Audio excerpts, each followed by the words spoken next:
Hola a todos. Somos Generación. Bienvenidos al especial de Halloween de Pueblo Enfermo. Y Todos Santos. Y Todos Santos. ¿Cómo están, chicos? Estamos lamentablemente con sin Araceli. Sí. Ara ha hecho cosplay de Invisible. De Invisible, aquí si la está. pueden ver, comenten ahí. Está sentadita. Pues, y callada. Pues debe seguir festejando Ara su titulación. Sí, nuestra estimada ya es abogada, titulada oficial, defensora de los derechos de las mujeres. Es una abogánster femenina, por así decirlo. Pues hoy tenemos un episodio especial porque es un episodio destinado a Halloween. Más corto. Es Todos Santos. Es nuestra casita del terror, pero en vez de casita es nuestro pawichi del terror. Nuestro pawichi del terror. Pues en este episodio vamos a analizar cosas oscuras, masacres, personajes nefastos. Es la primera parte de varias, creo, porque lamentablemente en Bolivia han sucedido eventos muy trágicos a lo largo de su historia.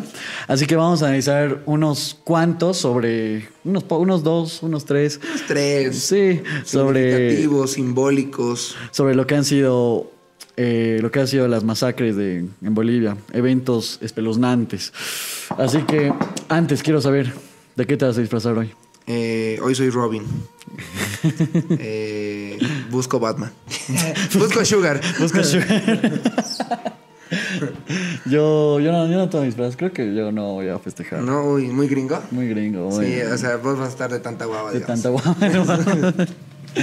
Bueno, entonces empecemos con nuestro episodio. Cronológicamente hablando, ¿no? Creo que tú empiezas. ¿De qué masacre nos vas a hablar? Ok, empezamos con lo mío. Yo les voy a hablar hoy sobre la masacre de Terebinto. Pues Terebinto, antes que nada, es una localidad, es un cantón muy cercano de Santa Cruz. Está, no sé, unos pocos kilómetros se encuentra. Y pues nos enfrascamos en el año 1958. Recordemos. Gobierno menerista.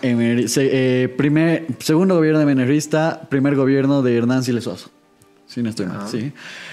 El MNR entró con bombos y platillos al gobierno. Creo que toda la masa indígena, toda la masa campesina estaba a favor del MNR. Habían sacado, creo que casi 70%. La cúspide del pongueje político. Sí, literal. Era el más del 2010, era el MNR del 55. Sí, literal. En su apogeo. Entonces, vámonos a 1958. El MNR estaba en un momento en el que el nacionalismo estaba de fulgor en todos los lados. Pero el movimiento nacionalista revolucionario tenía un enemigo con nombre y apellido: Falange Socialista Boliviana. Claro. La Falange a cargo de Óscar Únzaga de la Vega en ese entonces. Creo que en 59 fallece Óscar. Sí, 59, 19 de abril de 59. Mira, casi un año antes se pasaron estos hechos. Bueno, resulta que la Falange intentó en marzo, el 22 de marzo más o menos, un golpe de estado en contra del MNR. Cansado de los abusos, cansado de los maltratos que sufrió la Falange, porque recordemos que el MNR acosaba políticamente a la Falange Socialista Boliviana. Existe un libro tan caótico llamado Infierno en Bolivia, que habla sobre los campos de concentración que existieron durante esa época. Claro, tenían una tendencia a continuar con las políticas que se daban en Alemania. O sea, exacto, y era de trabajo forzado, eliminar al adversario político. Uh-huh. Y en este contexto aparece un criminal. Para mí es un criminal. Se llama Claudio San Román. Carnicero. El ángel de la muerte. Un carnicero. Él ya estuvo en el primer gobierno de Víctor Paz Estenssoro como parte del control político. El control político es lo que... Digamos que es el padre de la represión. Es exactamente. Fue entrenado por el FBI, justamente. Entonces, sí, entonces él era... O sea, tenía Era experimentado en tortura y en sacar información. Él fue parte del gobierno, el primer gobierno de Víctor Paz Estenssoro. Era su mano, era su carnicero de Víctor Paz. Y es loco porque a Víctor Paz nos lo pintan en el colegio como bien demócrata, como el vamos a darle al indígena, al campesino, todos los derechos posibles, que en parte sí lo hizo, pero... En parte, claro. Pero... Reivindicándolo un poquito. Sí, pero lo malo de las revoluciones es que vienen con sangre. Y siempre vienen con sangre. Un hecho histórico de este tipo, San Román, es que en control político en La Paz tenían un grupo de falangistas encerrados. Y ellos no querían hablar, no querían hablar. Estaban en busca de Óscar Unzaga de la Vega. No querían delatar dónde se encontraba. Dice que afiló un lápiz, le sacó la mayor punta posible, le agarró la cara a un falangista y se lo clavó en el oído. Se lo clavó en el estilo tinto. Guasón, sí, de Dark Knight. Degenerado. Uy. Se dice ¿Registros? Se tiene registros de que cuando cayó Víctor Paz, la gente fue a su casa, a la casa de San Román. Fue a su sótano y encontró encontró notas de cómo torturar gente, de qué hacer para que hablen. O sea, no solo le gustaba su trabajo. Le encantaba. Era amante. Un apasionado de su trabajo. Apasionado de la tortura. Pues él es de quién vamos a hablar ahora, pero específicamente en Terebinto, en el 58. La Falange intenta hacer un golpe de Estado, cansado de todo, apoyado sobre la cruceñidad que en ese entonces estaba... Gestando, sí. Era un pueblo todavía. Era un pueblo, pero eran ricos. O sea, ellos estaban pidiendo el 11% de las regalías de YPFB. Hidrocarburos. De los hidrocarburos que salían de esa zona. Un derecho que les correspondía. Exactamente. Y el gobierno no quería dárselas porque era un gobierno estatista, era un gobierno muy centralista. Bien andino. Sí, muy andino. Recordemos que Víctor Paz, o sea, que Hernán Siles Suazo en ese entonces no pensaban en Santa Cruz como un pueblo más. No creían. No como un parte de una Bolivia, exacto, de esa concepción de nación. Digamos, exacto. que tenían ellos. Y me lo imagino ahora viendo, si vivieran hoy en día, vieran el monstruo que es Santa Cruz. Sorprendidos también. Exacto. Entonces, se gesta la revolución en contra del MNR. Y lamentablemente no pueden los falangistas contra el control político. Escapan, los falangistas escapan por Santa Cruz. Se dividen en 5 grupos. Unos se van a la selva, otros se van más al este. Y un quinto grupo de falangistas jóvenes llegó a una hacienda. Una hacienda llamada El Potrero del Naranjal, que es en Terebinto. Justamente el gobierno sacó a los campesinos, porque en ese entonces eran campesinos armados los que... Claro, en grupos paramilitares. Recordemos que el MNR se deshizo prácticamente de las Fuerzas Armadas en sus primeros años. Sí, lo cierra incluso el colegio militar. Claro. Y va directo, va con grupos paramilitares campesinos. Las hordas, ¿no? Las famosas hordas. Entonces, viendo que se frustró la revolución del 58 por parte de la Falange, sacan a campesinos en busca de estos falangistas. Y la acotación era, Santa Cruz tiene que pagar por lo que pasó, porque Santa Cruz era un bastión falangista además de eso. Entonces, los jóvenes falangistas que estaban en Terebinto se hallaron a descansar un día en esta hacienda, pero al día siguiente despertaron viendo a 200 hombres armados campesinos que venían desde Ucureña, que el gobierno listos esperando machetes, revólveres, todo. Y ellos eran como 15, si no estoy mal. Entonces el dueño de la hacienda sale y pide clamor, pide decencia, pide por favor, mándelos a la cárcel, pero por favor que no pase nada, que están mis hijos. Era abuelo, tenía como 70 años. Un caballero. Sí. Y lo primero que hacen es un campesino le agarra el cuello y le da un fuletazo. Entonces, pasado eso, llega su hijo de este señor, del dueño de la hacienda. Pide clemencia y están por darle un tiro de gracia a su padre, al dueño de la hacienda. Y su hijo se lanza para recibir el disparo y lo mata. Cosa que tampoco sirvió porque... Dos gente random que ya murieron. Ya, los dos primeros muertos. Después de eso, empezaron con los jóvenes falangistas. Los jóvenes...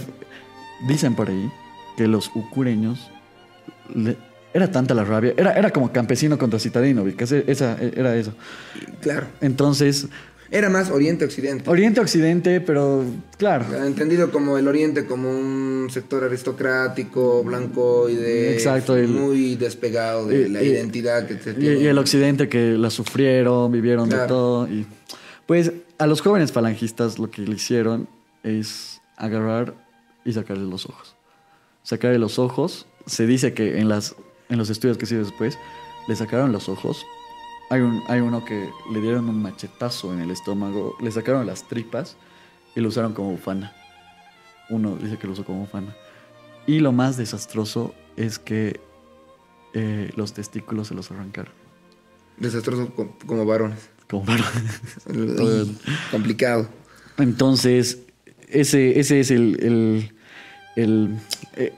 la matanza de Terevinto. Al día siguiente, cuando se supieron los hechos, todo Santa Cruz fue a las calles a protestar. Yo creo que es un precedente, ¿no? A la conformación del comité cívico. Exacto. Melchor Pinto creo que apellidaba el de la federación... No, ¿cómo se llama? Los cívicos de Santa Cruz en ese tiempo, que escapó hasta Brasil.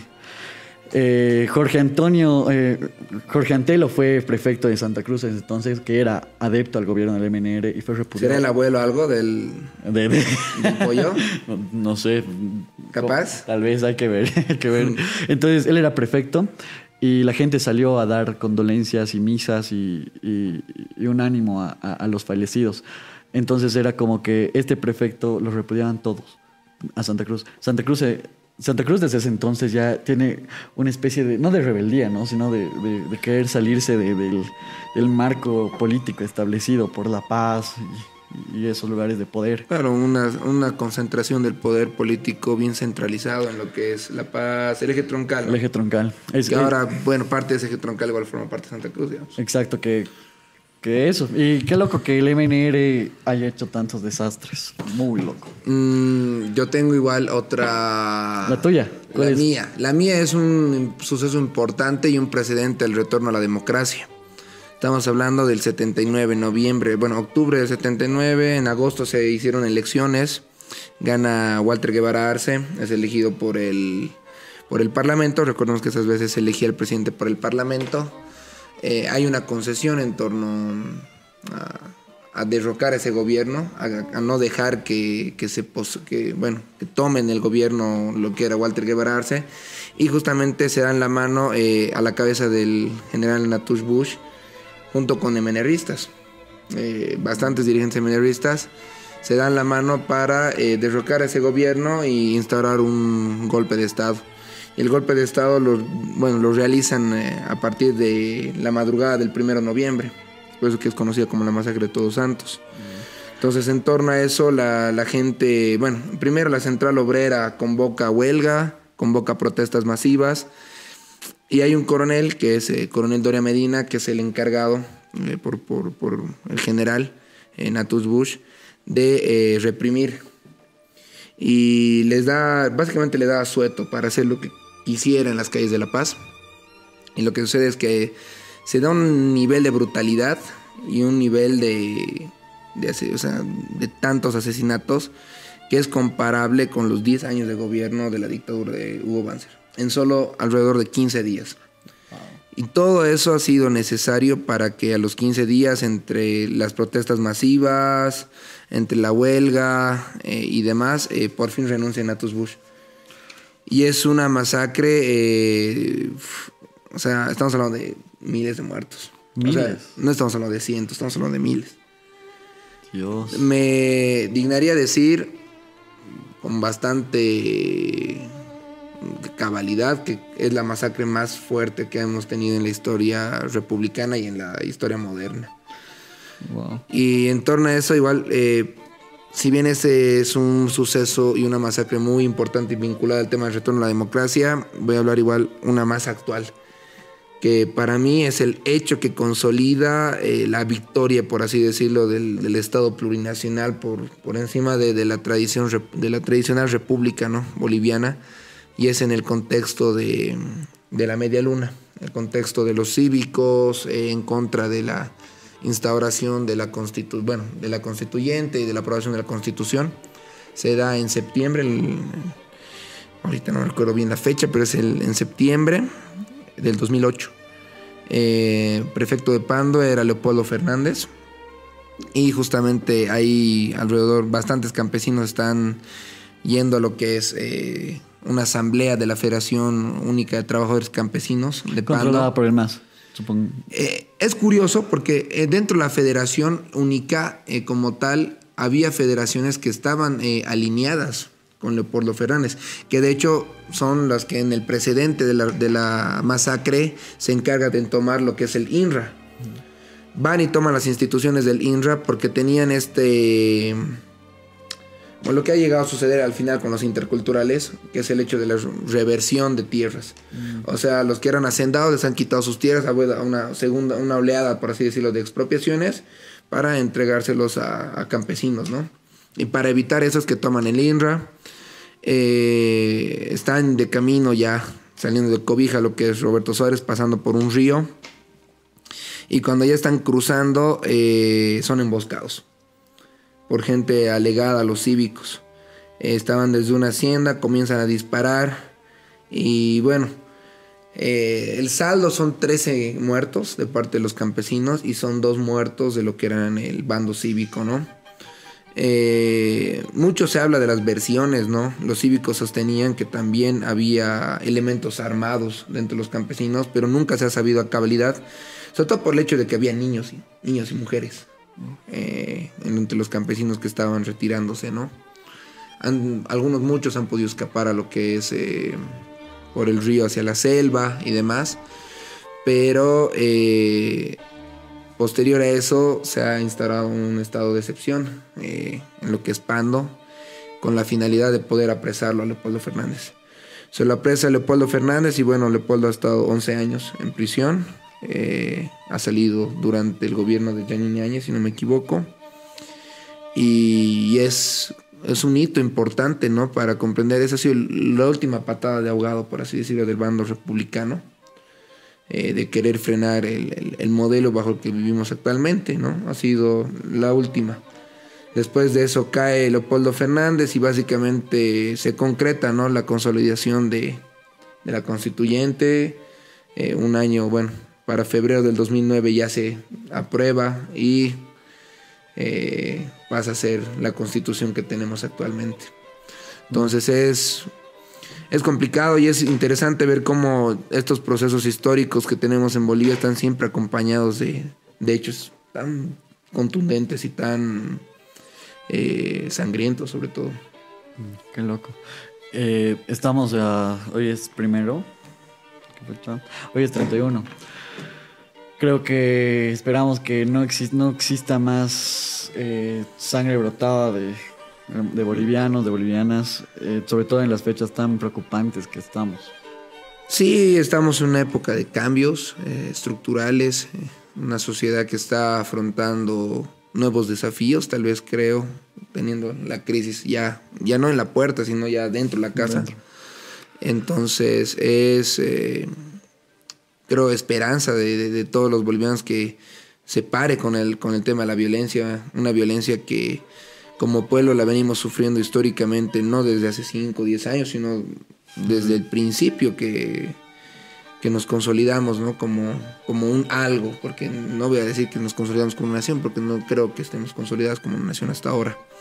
Entonces es esperar eso, que la violencia pare, incluso en el sector del Chapare ya creo que se hablan de 3 muertos, 2 muertos.